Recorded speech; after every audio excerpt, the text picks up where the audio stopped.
Lokutara, often translated as supramundane or transcendent, refers to aspects of the Buddhist path that transcend the ordinary worldly experience or mundane existence.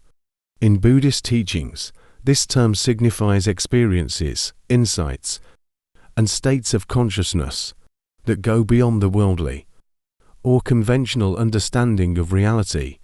These are beyond the realm of everyday existence and conventional understanding. Examples of Lokutara aspects: Noble Eightfold Path. The path leading to liberation, nirvana, is considered Lokutara.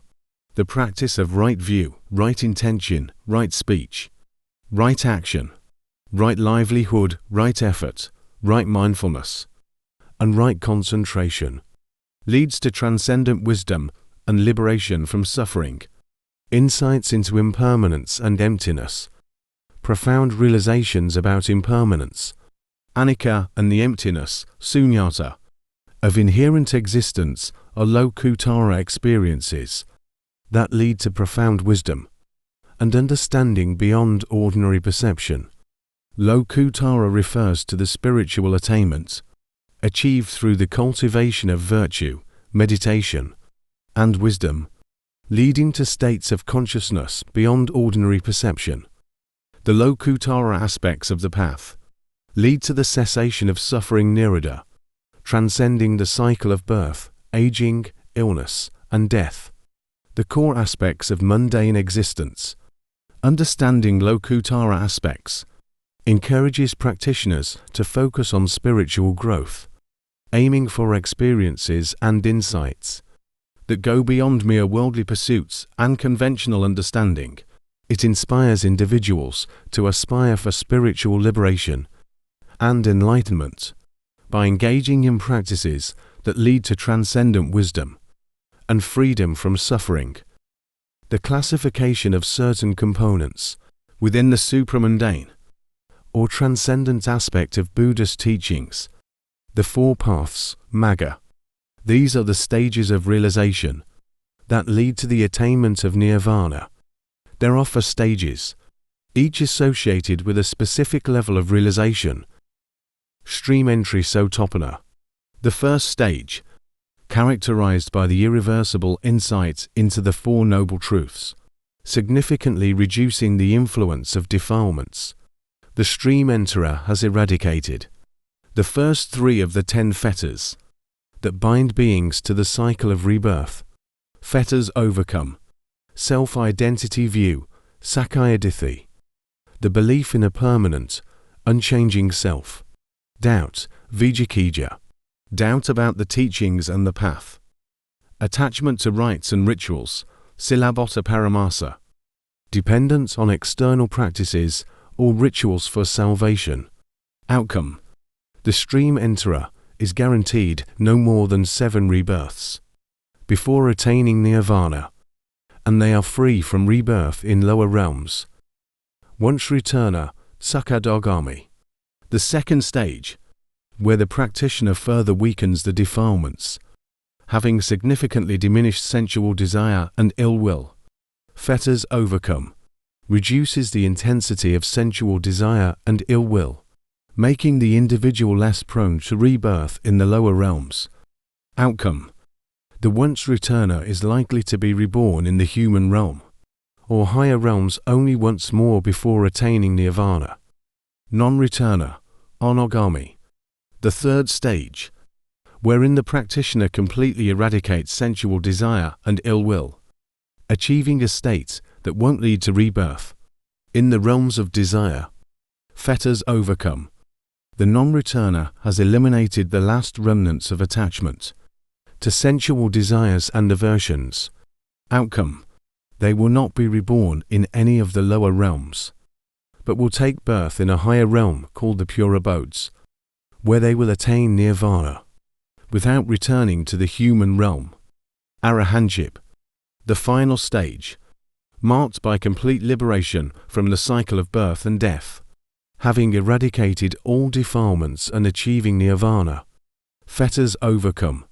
In addition to the first 3 fetters, the Arahant has eliminated the remaining 7, including subtle forms of craving, conceit, and ignorance. Outcome: the Arahant has reached complete liberation nirvana from the cycle of birth and death. They are free from all defilements and suffering, and have attained the highest wisdom and compassion. Each stage represents a progressive development in understanding, purification, and freedom from defilements, leading ultimately to the final stage of arahantship and the attainment of nirvana. The 4 fruition, phala. These are the specific moments of realization that follow each of the 4 paths, signifying the immediate fruition or result of attaining each path. Each fruition is a momentary experience of nirvana, fruition of stream entry, Sotapatipala. Characteristics: follows the attainment of the first stage, stream entry, Sotapanna. It is an experience of realization that marks the irreversible entry into the path to enlightenment.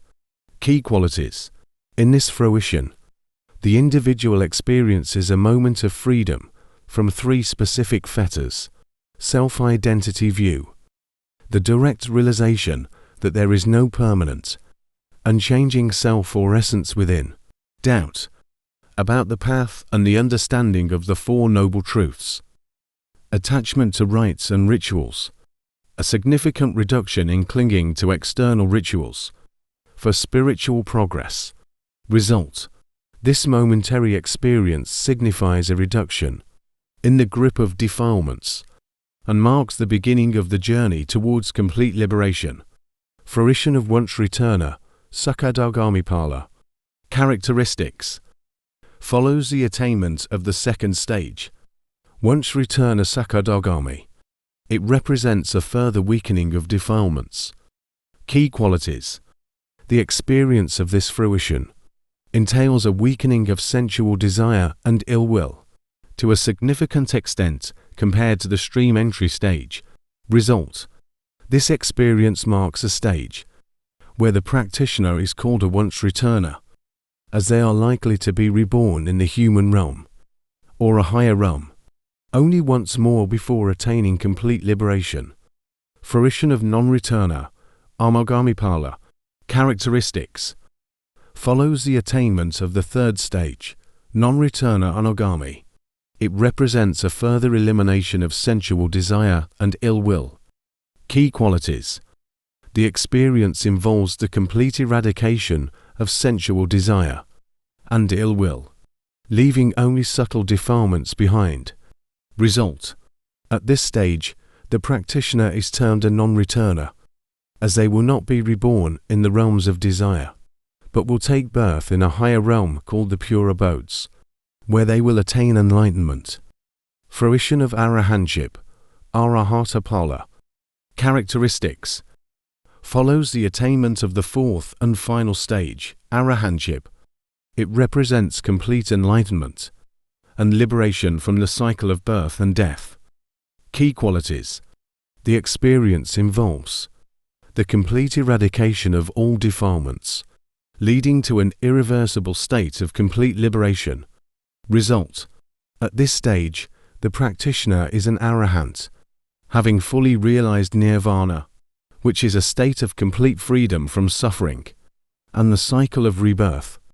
These fruitions represent the immediate experiential results, following the realization of each path, marking significant milestones in the practitioner's journey towards complete enlightenment and liberation. Nirvana. Nirvana is the ultimate goal of Buddhist practice, representing liberation from suffering and the cycle of birth, aging, sickness, and death. It's a state beyond conditioned existence, characterized by peace, freedom, and the complete cessation of suffering. So, within the supramundane aspect of Buddhist teachings, the classification involves the 4 paths Magga, representing stages of realization, the 4 fruitions Phala, representing the immediate experiential results of attaining each path, and the ultimate goal of nirvana, as the state of complete liberation, 10 fetters, samyojana, bind beings to the cycle of birth and suffering, samsara. These fetters are obstacles to liberation and enlightenment, and the Arahant has completely uprooted them. Here are the 10 fetters. 1. Self-identity view, Sakkayaditthi, the belief in a permanent, unchanging self or essence within the aggregates. Form, feelings, perceptions, mental formations, and consciousness. 2. Doubt, Vijikija, doubt about the Buddha, his teachings, the path to enlightenment, or the community of enlightened beings, the Sangha. 3. Attachment to rites and rituals, Silabbata Paramasa, dependence on external practices, rituals, or observances as a means to salvation, without understanding their true significance. 4. Sensual desire, Kamaraga, craving or attachment to sensual pleasures, or desires arising from the 5 senses. 5. Ill will, Vyapada, hatred, anger, or aversion towards others, arising from various reasons or circumstances.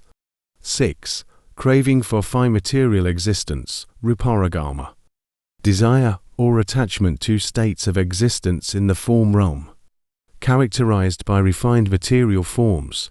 7. Craving for immaterial existence, Aruparagama, desire or attachment to formless or immaterial states of existence beyond the form realm. 8. Conceit, Mana, the sense of superiority, inferiority, equality, or comparison regarding oneself in relation to others. 9. Restlessness, Adodja, mental agitation, unsettledness, or distraction, arising from various causes, hindering peace and concentration. 10. Ignorance, Avijja, the fundamental ignorance or lack of understanding regarding the true nature of reality, especially the 4 noble truths and the 3 marks of existence, impermanence, suffering, and non-self. The Arahant has completely uprooted these fetters through wisdom, insight, and the cultivation of the Noble Eightfold Path. Their complete eradication marks the attainment of nirvana and liberation from the cycle of birth and death.